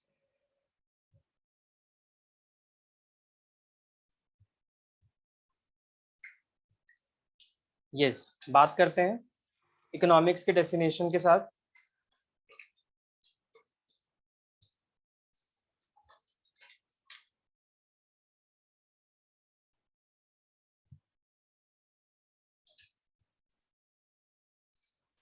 यस बच्चे, तो इसमें डिस्कस करेंगे हम डेफिनेशन में इकोनॉमिक्स का। आप इसको नोट डाउन कर लो। पता होना चाहिए, डेफिनेशन तो पूछा जाता नहीं है वैसे कि डिफाइन दिस इकोनॉमिक्स की डेफिनेशन, अगर ये तो पूछेगा नहीं आपसे, तो डायरेक्टली आपको बस यही ध्यान रखना है कि वो जो डिफरेंट अप्रोच थे वो किसने दिए थे मेनली। ठीक है, बट हमें अपनी थ्योरी को कंक्लूजन देना है, तो हमें तो पता होना चाहिए भाई कि इकोनॉमिक्स है क्या। तो it is a social science which studies, ध्यान रखना हमेशा इकोनॉमिक्स भी एक साइंस ही है। ठीक है, तो बट ये कैसा साइंस है, सोशल साइंस है। सोशल साइंस में हम क्या करते हैं, ये कोई हमारा प्योर साइंस नहीं है। Pure science is based on the experimentation, logical reasoning, interpretations. ठीक है, आपके जो लेबोरेटरी में आप एक्सपेरिमेंट्स करते हो उन सब पे बेस्ड होता है। ठीक है, साइंटिफिक बॉडी ऑफ नॉलेज होता है उसमें। Social science is completely about your human behaviour. ठीक है, ह्यूमन बिहेवियर जो हम स्टडी करते हैं, तो ये तो हमने देखा ही था, मार्शल ने जो डेफिनेशन दी थी उसमें तो हमने ह्यूमन बिहेवियर को स्टडी किया था। तो एक कॉन्सेप्ट तो आपको यहीं पे पता चल गया कि which it is a social science because it studies the behaviour of humans, that how they are going to utilise their resources. ठीक है, तो it is a social science which studies how a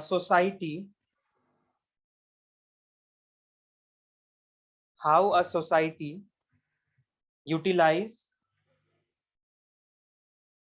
its scarce resources, how to utilize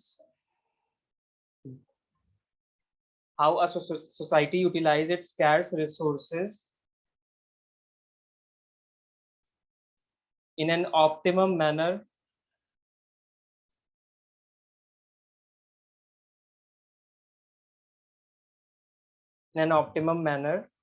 in order to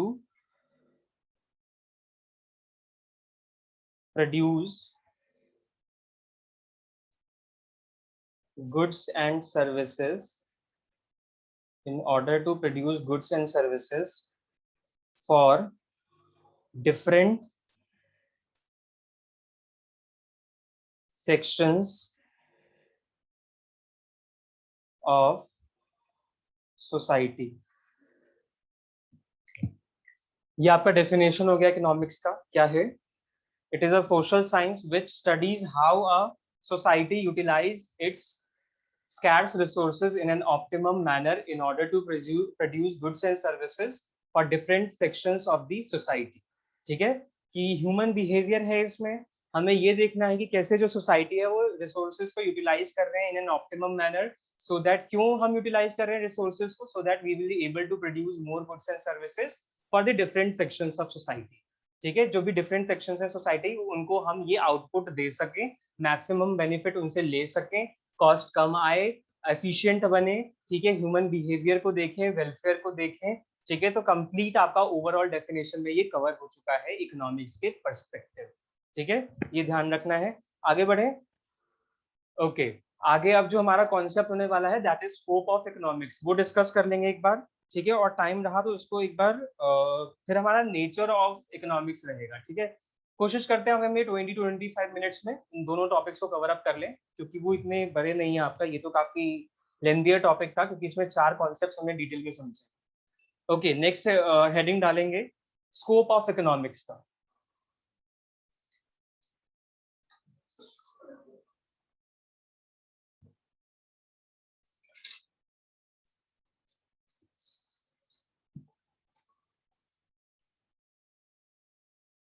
scope of economics आप यहाँ पर लिखिए।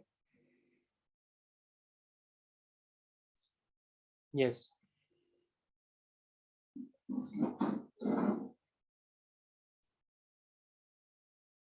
Scope of economics, इसी को हम दूसरे नाम से जानते हैं branches of economics. Branches of economics. कितने ब्रांच होते हैं इकोनॉमिक्स के? अगेन योर माइक्रो कॉन्सेप्ट है ये, तो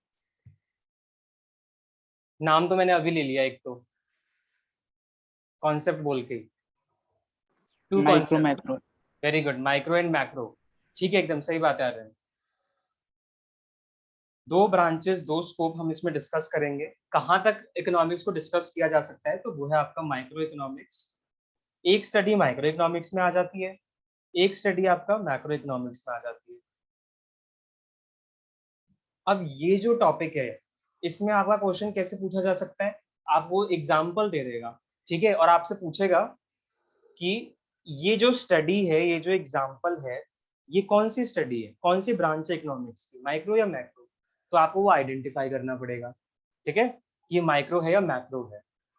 तो इसीलिए इसको एक बार डिस्कस कर लेंगे थोड़ा डिटेल में, और मेनली मैं इसमें आपको ऑलमोस्ट सारे एग्जांपल्स कवर कर दूंगा, जिसमें आप ये समझ जाओगे कि हाँ, this study comes under the micro economics and this in the macro economics. Okay, अच्छा, माइक्रो इकोनॉमिक्स और मैक्रो इकोनॉमिक्स की एग्जांपल करने से पहले what do you think about this micro and macro? कैसे आप समझाओगे? जैसे पता तो था आपको micro and macro economics concept है, ब्रांचेस है, बट क्या आपको ये पता है what is micro and what is macro? Yes, anyone? Micro individual level, very good, Mahak. Also, Yes. macro aggregate, yes, macro aggregates या, और माइक्रो individual. इंडिविजुअल, करेक्ट, एकदम सही बात है। मेन फोकस जो है ना माइक्रो और मैक्रो को पहचानने का, वो यही है। Micro talks about the individual units and macro talks about the aggregates of an economy as a whole, ठीक है, होल लेके चलता है वो सबको। यहीं पे हम एक डिफरेंस क्रिएट कर लेते हैं माइक्रो और मैक्रो का, राइट? एकदम सही बात है Mahak, micro is an individual level and macro is aggregate as a whole. Okay, तो this is the way to identify microeconomics and macroeconomic study. Now ये एक तरीका हो गया, बट अब हम एग्जांपल्स पे डायरेक्टली आ सकते हैं। ओके, तो उसपे जैसे एग्जांपल आपके सामने है, तो वो माइक्रो है या मैक्रो, वो आपको पहचानने वाली बात है इसमें, तो वो आपको ध्यान रखना पड़ेगा, ठीक है।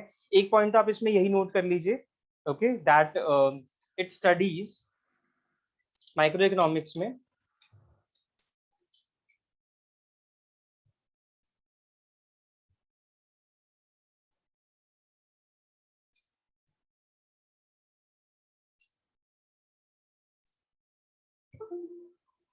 Yes,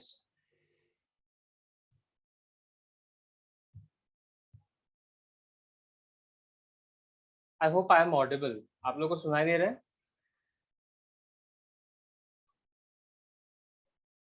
Yes, sir. Yes, sir.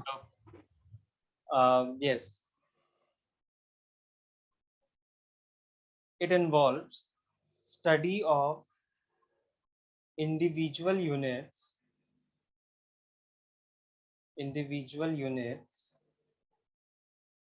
of an economy.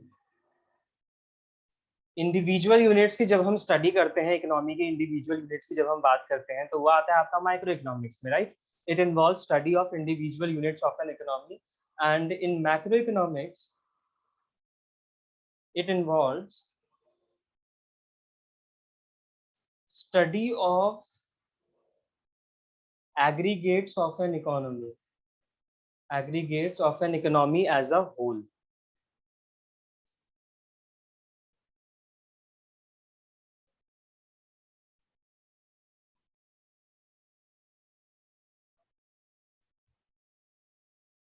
ठीक है, हम जितने भी हमारे प्रॉब्लम्स हैं इकोनॉमी की, सबको हम एक साथ लेके चलते हैं एज अ होल, और उन सब की कलेक्टिवली स्टडी करते हैं, ठीक है। फॉर एग्जांपल, जैसे हम बात कर लिए ये इंडिविजुअल डिमांड की जब हम बात करते हैं, individual demand for an individual product.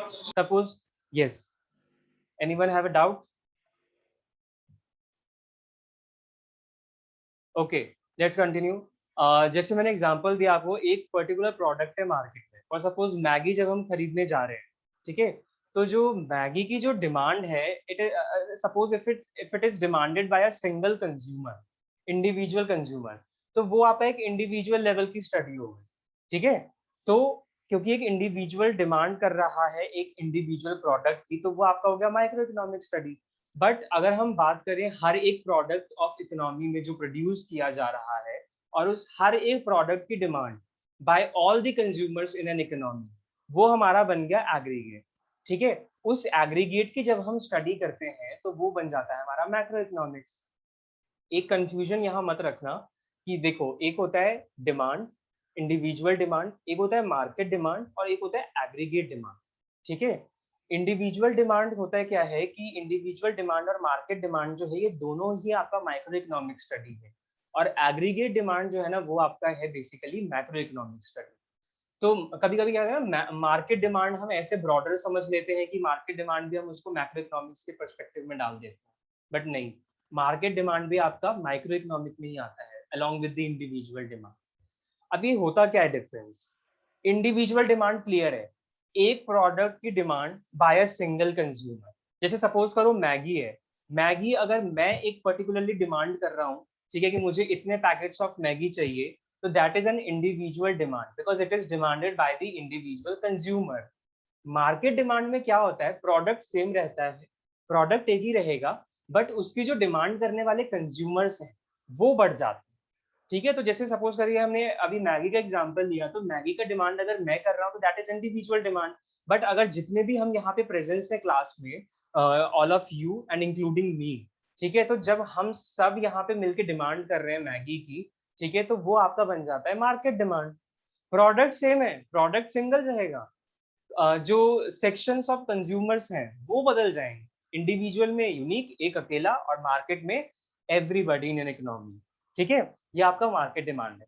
अब एग्रीगेट डिमांड क्या होता है? एग्रीगेट डिमांड में क्या है, कॉमन मार्केट डिमांड और एग्रीगेट डिमांड में ये है कि कंज्यूमर सारे ही होंगे जितने इकोनॉमी के हैं, बट एक्स्ट्रा इज दैट कि अब आप यहाँ पे यहाँ पे आके आपका प्रोडक्ट जो है ना, वो सिंगल ही रह गया है, ठीक है, क्योंकि हम एग्रीगेट लेके चल रहे हैं, एग्रीगेट लेके चल रहे हैं, तो और एज अ होल लेके भी चल रहे हैं, तो हम सिर्फ एक इंडिविजुअल प्रोडक्ट की बात कैसे कर सकते हैं, ठीक है।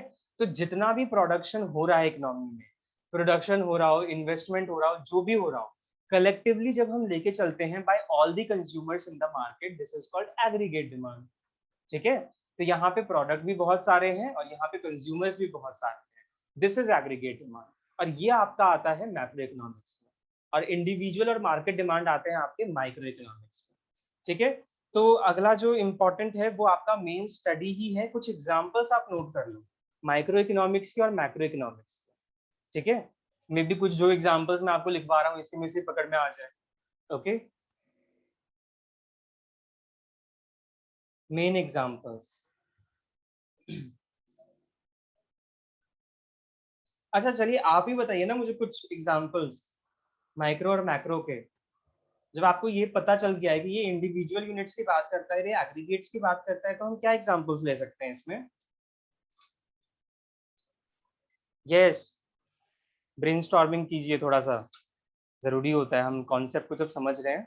Income of a person, demand, very good, एकदम सही बात है। Income of an individual person, individual demand, individual supply, right. National, national income किस में आएगा आर्यन? माइक्रो और मैक्रो? मैक्रो, गुड गुड, ठीक है। Theory of consumer behaviour, very good. चलिए पहले ना माइक्रो की बात कर लेते हैं, माइक्रो के जो एग्जांपल्स है वो कलेक्टिवली हम लिख लेते हैं, ठीक है। तो कुछ कुछ तो मुझे इसमें से मिल गए हैं। जैसे पहला क्या था, individual income, individual income, individual income and output आप दोनों ही डाल लो साथ में, अलग से क्यों डालना है, individual income and individual output, yes.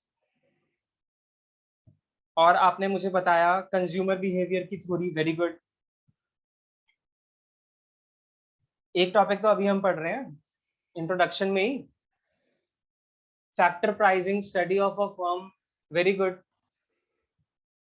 Factor pricing, factor pricing पता है क्या होता है आपका? जो फैक्टर्स ऑफ प्रोडक्शन है ना, लैंड, लेबर, कैपिटल, एंटरप्रेन्योरशिप, उनकी आप क्या डिस्ट्रीब्यूशन ऑफ इनकम होने वाला है, उनका क्या एक्सपेक्टेशन है फैक्टर रिवॉर्ड्स का, that is the factor pricing. Okay, supply demand, yes, individual demand and individual supply, market demand and, हाँ सप्लाई डिमांड भी हम इसमें नोट डाउन कर सकते हैं collectively, demand and supply. Sir demand तो शायद कंज्यूमर बिहेवियर में आ गया।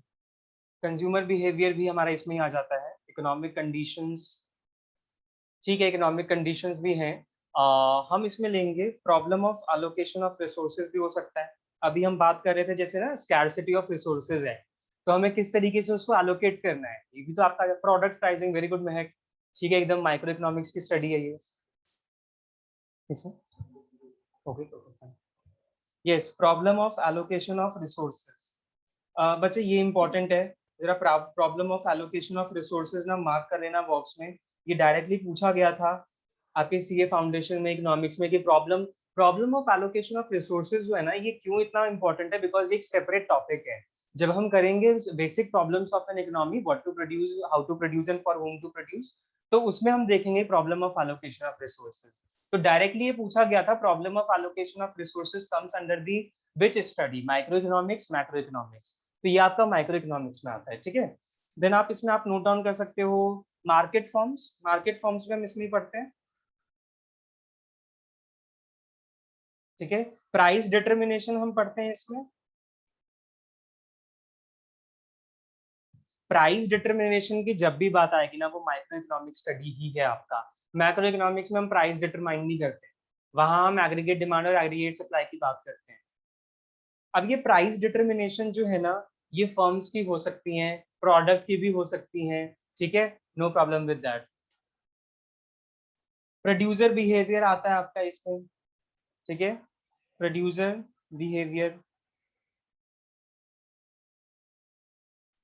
तो कलेक्टिवली यही काफी एग्जांपल्स हमने कवर कर लिए हैं। प्रोडक्ट प्राइसिंग, कंपटीशन, हाँ कंपटीशन भी इसमें आ जाता है आपका, ठीक है, मेनली तो। और अब हम बात कर लेते हैं main examples of macro economics. या लेट्स स्टार्ट। अब आप चलो मैसेज बॉक्स भर दो macro. Sir yes, sir unemployment भी इसमें आ सकता है क्या? किसमें, माइक्रो में? Yes sir. नहीं, अनएम्प्लॉयमेंट अनएम्प्लॉयमेंट रेट। नहीं, अनएम्प्लॉयमेंट आपका जो है ना, वो बहुत एक बड़ा इशू है, कॉम्प्लेक्स प्रॉब्लम है, तो वो आप हमेशा मैक्रो इकोनॉमिक्स की स्टडी करोगे, ठीक है। वो इंडिविजुअल लेवल पे तो हम अनएम्प्लॉयमेंट देखते नहीं है, पूरी कंट्री को लेके चलते हैं भाई कि पूरी कंट्री में कितनी एम्प्लॉयमेंट है या अनएम्प्लॉयमेंट है। तो अनएम्प्लॉयमेंट आपका मैक्रो इकोनॉमिक्स में आता ओके। है। Yes. तो पहला तो आपको एग्जाम्पल मिल गया, problem of unemployment.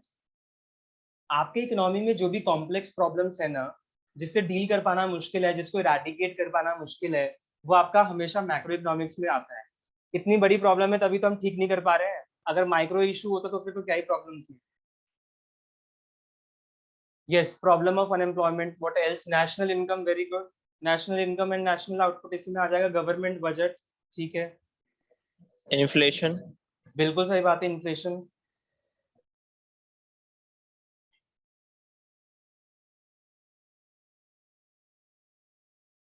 Government expenditure आपका आ गया macro economic study. Income determination, yes,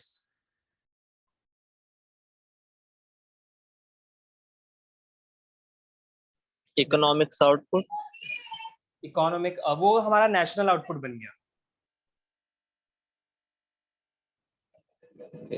determination of income, yes.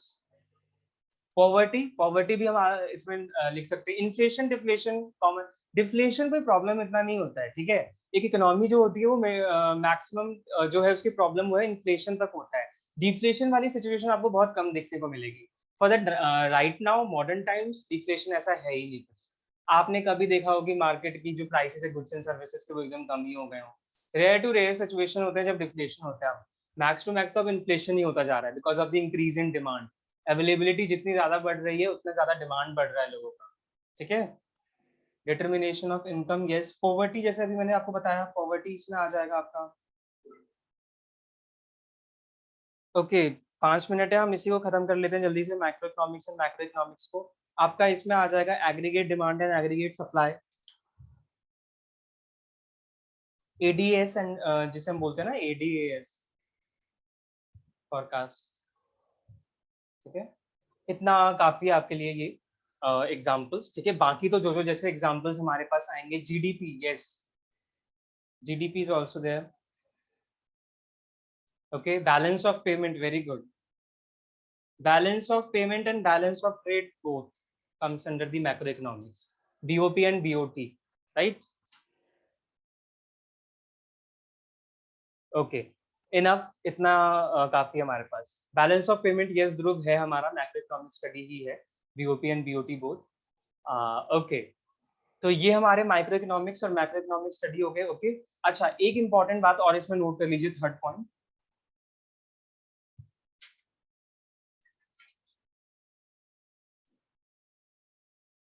Yes,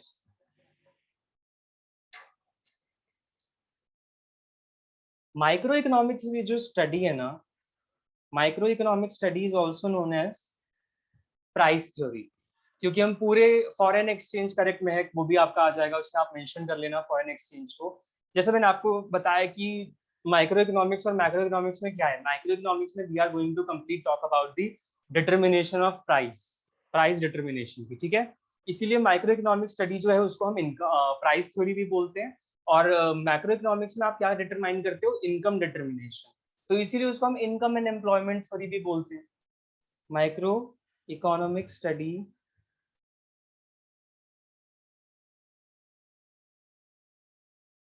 is also known as price theory,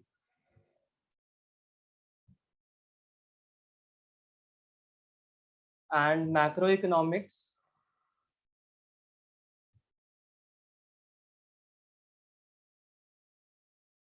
study is also known as income and employment theory.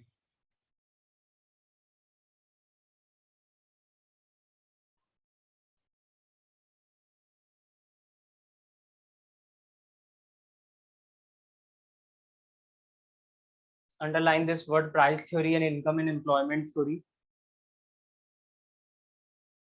Okay, तो ये भी discuss कर लिया हमने, why this is known as price theory and why this is known as income and employment theory, because in microeconomics we only talks about the determination of prices of goods and services, right, of factors, ठीक है, of a firm, ठीक है, तो ये सब maximum हम इसमें discuss करते हैं। इन मैक्रो इकोनॉमिक्स हम aggregate demand, aggregate supply, aggregate incomes, यही पूरे आपने देखा होगा जो हमारा चार्ट होता था जो हम 12th पे करते थे, ठीक है, जो आपका एग्रीगेट डिमांड और एग्रीगेट सप्लाई वाला चैप्टर था, जितने भी डायग्राम आप बनाते थे तो उस पर आप क्या डिटरमाइन करते थे, your equilibrium point where your aggregate demand and aggregate supply is equal, तो दैट इज व्हाई हम इसको इनकम एंड एम्प्लॉयमेंट थ्योरी भी बोलते हैं।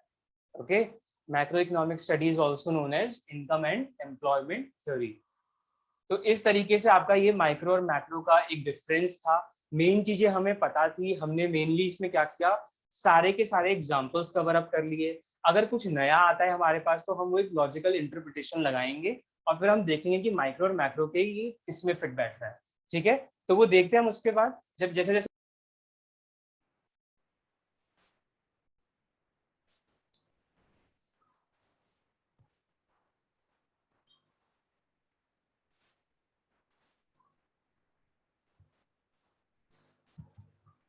ओके ये स्टूडेंट, तो हमने ये डिस्कस कर लिया एक बार micro economics and macro economics की स्टडी के साथ, आज का हमारा टॉपिक खत्म होता है।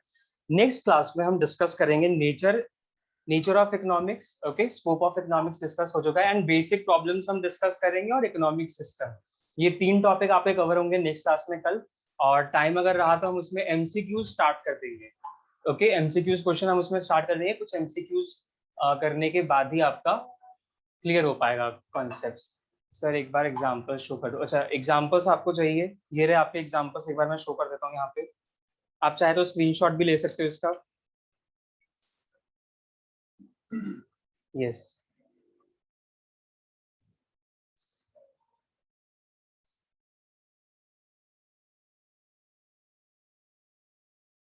Yes, this is your examples, एक बार आप ये देख लीजिए। ओके, तो कैसा रहा आपका क्लास, कैसा लगा ये आपको? सब कुछ क्लियर हो रहा है, कॉन्सेप्ट समझ में आ रहे हैं? अभी स्टार्ट है, बस धीरे धीरे हम अपने और कॉन्सेप्ट को जब डिटेल में समझेंगे ना, तब आपको और क्लियर हो जाएगा, ठीक है? और कोशिश करना है पूरा इंटरेक्टिव बना के रखना है, ब्रेनस्टॉर्मिंग, ठीक है? और रिप्लाई आपका आना चाहिए, आप इसको रिवीजन करते रहो, ये सब होता रहेगा, आपका कॉन्सेप्ट अपने आप ही दिमाग में रहेंगे आपके। बाकी तो practice makes a man perfect, perfect practice makes a man perfect, तो ये आपको ध्यान रखना है। तो प्रैक्टिस तो हमें करनी ही है, बट परफेक्टली करनी है, ठीक है? सो दैट की अल्टीमेट एम तो हमारा रिजल्ट है, अच्छा रिजल्ट आया आपका, तो यही देखते हुए चलना है हमें। तो मेहनत कीजिए इस पे, रिविजन करिए इसका, और जैसे हम एमसीक्यू सॉल्व करेंगे तो और क्लियर हो जाएगा आपको कॉन्सेप्ट। देखेंगे कौन कितना रिप्लाई करता है एमसीक्यू सेशन में। Okay, yes, my name is Vibhanshu. मैंने आपको ना इंट्रो नहीं दिया था आपको स्टार्टिंग में, right? My name is Vibhanshu बच्चे, my name is Vibhanshu and I am taking your business economics. और मैं काफ़ी एक्सपीरियंस मुझे इकोनॉमिक्स का ही है। So lastly previously I am teaching economics since 2 years, 2 से 3 ईयर से मैं इकोनॉमिक्स ही देख रहा हूँ आपका। 11th-12th लेवल भी हो जाता है, अपर लेवल पे भी मैं देखता हूँ इसको, ग्रेजुएशन लेवल्स पे भी। तो इकोनॉमिक्स आपका मैं कंप्लीट कवर कर सकता हूँ। यस, और 7 years हो गए जब इसने हमें स्टार्ट किया था छोटे लेवल से, 11th-12th से, फिर हमने इसको धीरे धीरे अपर ग्रेड किया कि प्रोफेशनल कोर्सेज में भी CA CS हो गया और ग्रेजुएशन लेवल हो गया। तो उसके लिए भी हम 3 से 4 साल से इकोनॉमिक्स कवर अप कर रहे हैं। Okay then students, I'll meet you in the next class tomorrow. Okay, thank you.